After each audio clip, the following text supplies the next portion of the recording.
E aí galerinha, beleza?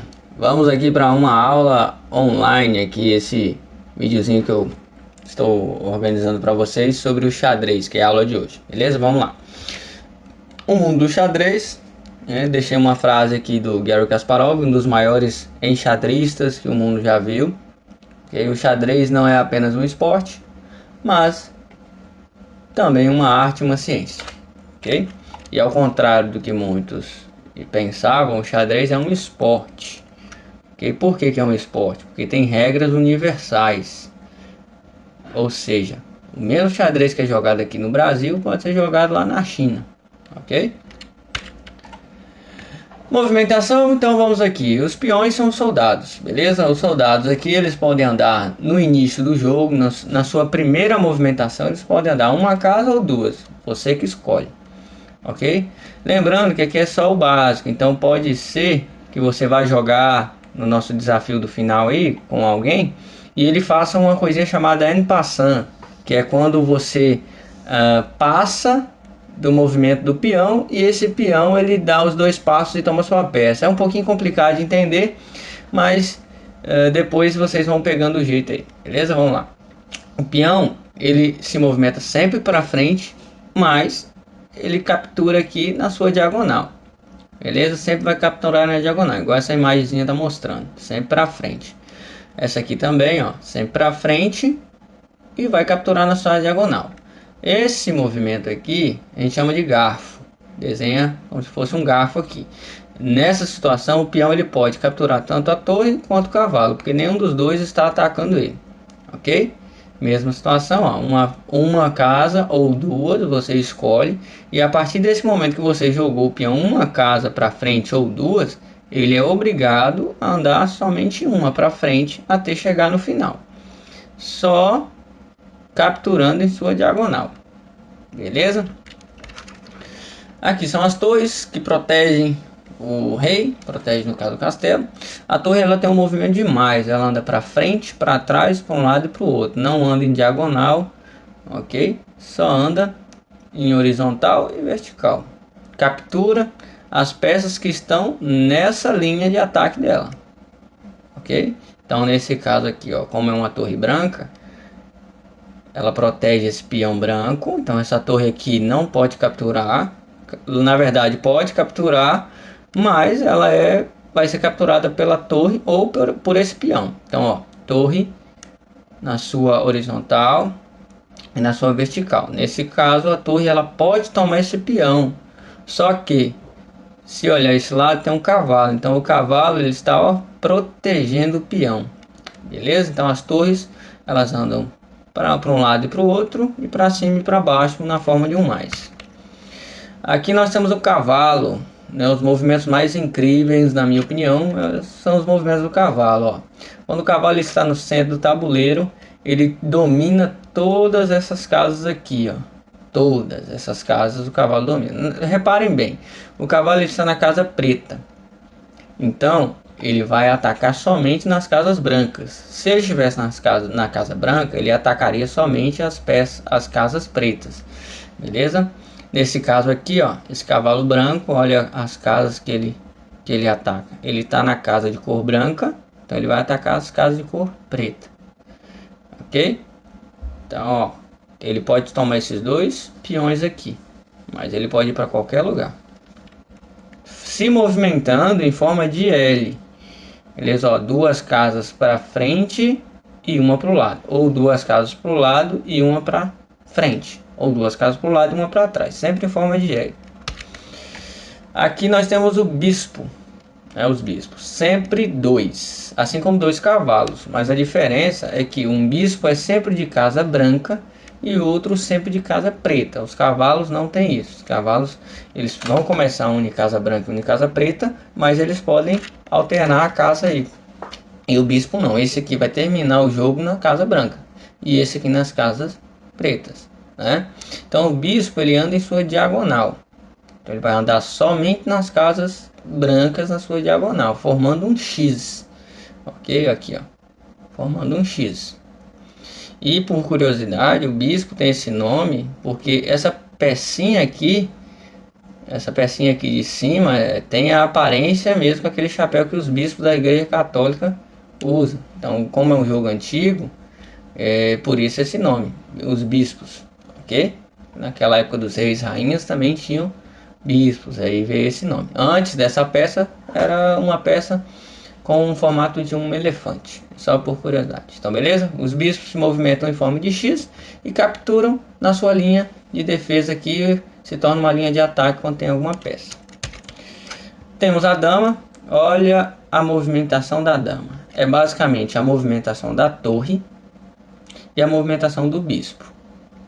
Então a dama ela captura em qualquer um desses pontinhos aqui, ela pode capturar em forma de mais ou em forma de X. Ela só não anda em forma de cavalo, ok? Ela não faz a movimentação em L, mas ela pode ir para qualquer lugar que ela queira aqui, quantas casas ela quiser. Nessa situação aqui, ó, a dama ela anda onde está esses verdinhos. Então o verde está indicando o caminho da dama. Ela pode ir para cá, para qualquer lugar.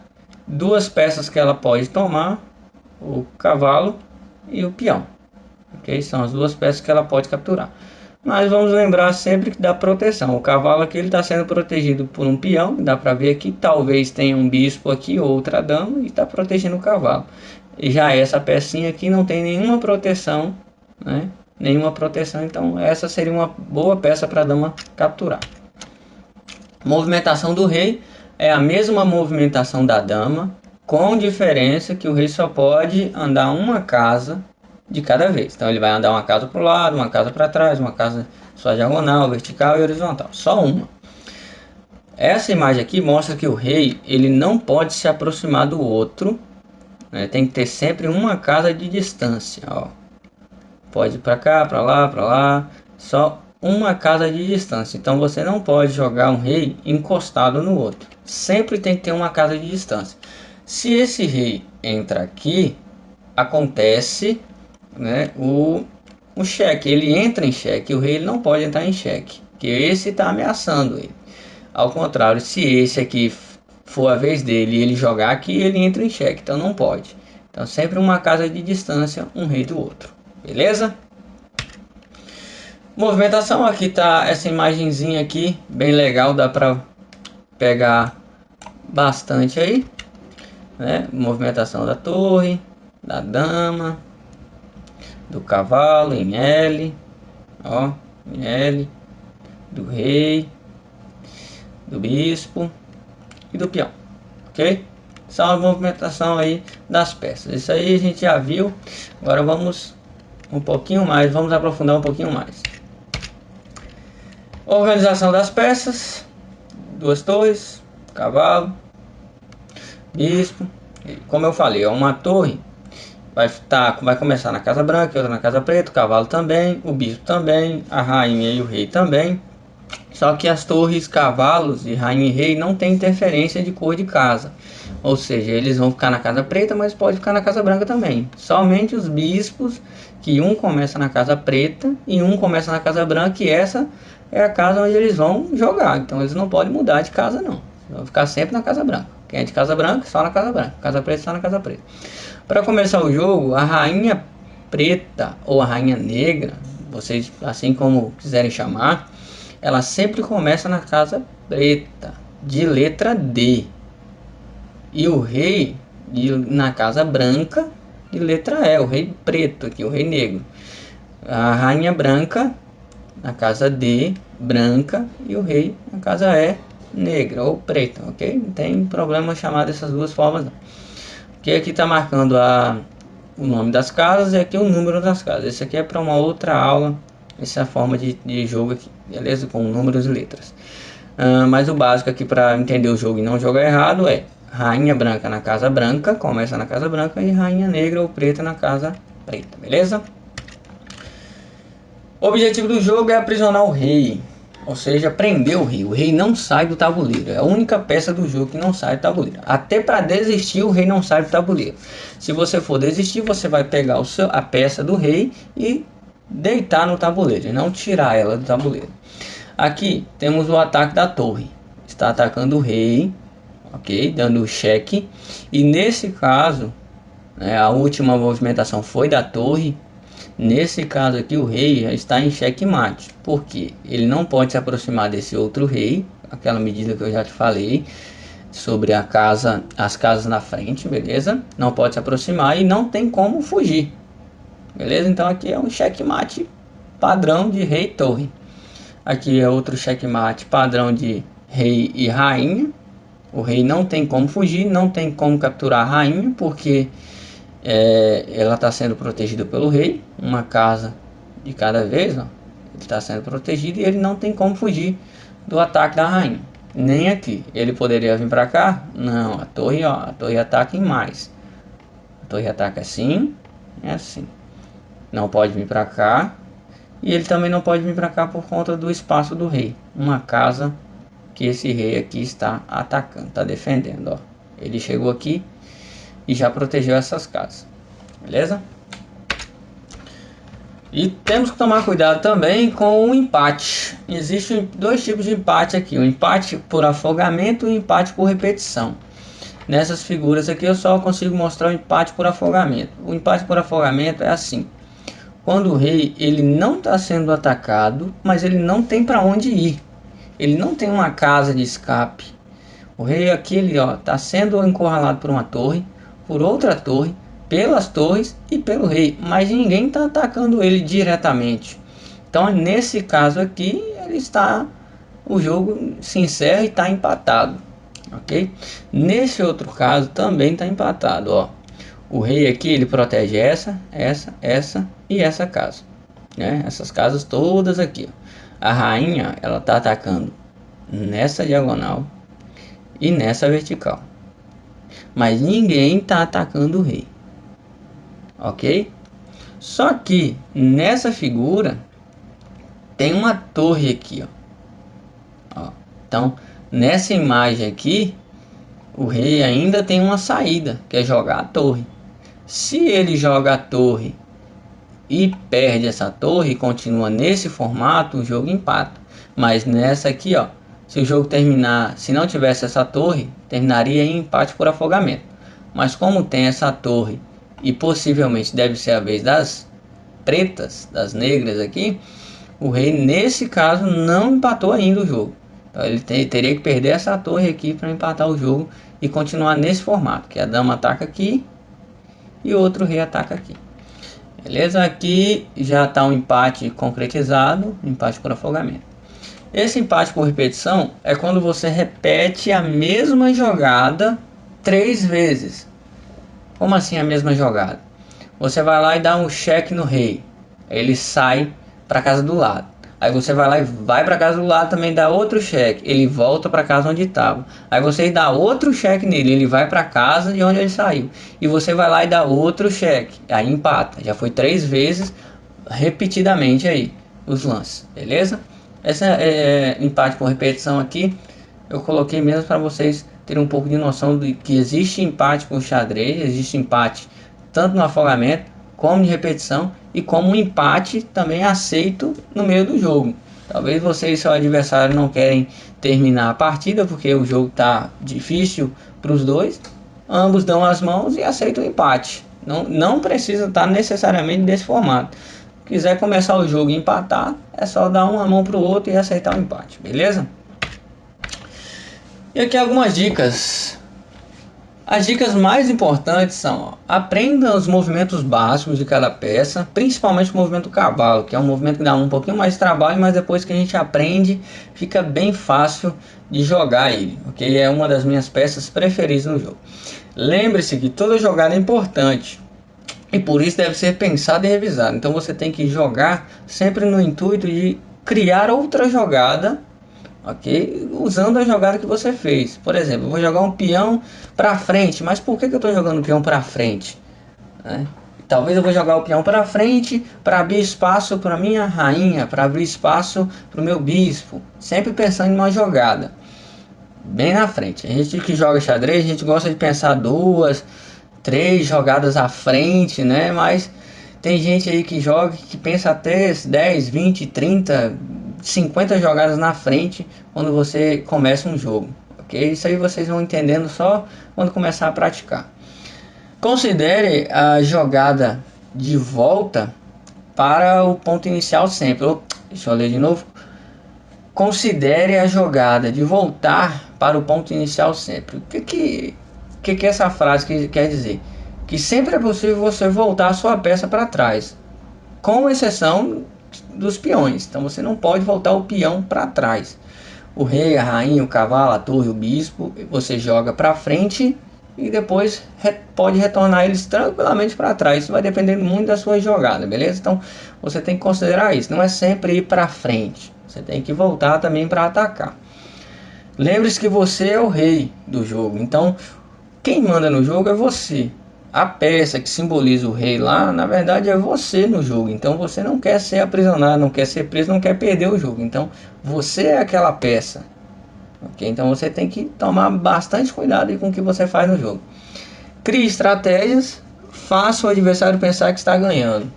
Isso é muito importante. Você criar suas estratégias no jogo. Às vezes em um jogo o adversário vai entregar uma, duas, três peças e você vai achar que está ganhando quando na verdade está caindo em uma armadilha dele, capturando uma peça valiosa, uma torre, até mesmo uma dama, uma rainha.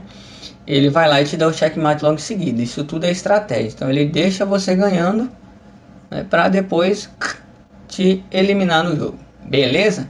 Então vamos jogar. Vou mandar um videozinho aí e um link de um site bem legal para a gente praticar. E um jogo que eu vou fazer aqui agora. Agora eu vou mostrar um jogo para vocês. Eu entrei nesse site aqui. Ok, xadrez online. Vou mostrar esse jogo para vocês da seguinte forma. Vou explicar um pouco isso aqui. Depois eu vou para o jogo e no final a gente conversa um pouquinho. Aqui você pode fazer o seu cadastro para que você salve suas partidas, mas eu vou entrar como desafiante, né? Eu vou criar um desafio aqui de 5 minutos. Assim que eu der ok, eu posso procurar alguém aqui que queira jogar 5 minutos, ou posso, né, esperar alguém procurar. Vamos ver. Alguém já achou? Eu começo a partida. Aqui é 4, significa a posição que eu estou jogando. A letra E é a casa e o 4 é a localização. Ele já jogou D5. Isso aqui é uma outra técnica de xadrez. Ok, vamos lá, vamos jogar aí. Agora eu vou acelerar o vídeo para que vocês acompanhem um pouquinho mais rápido.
Beleza, galerinha, final do jogo.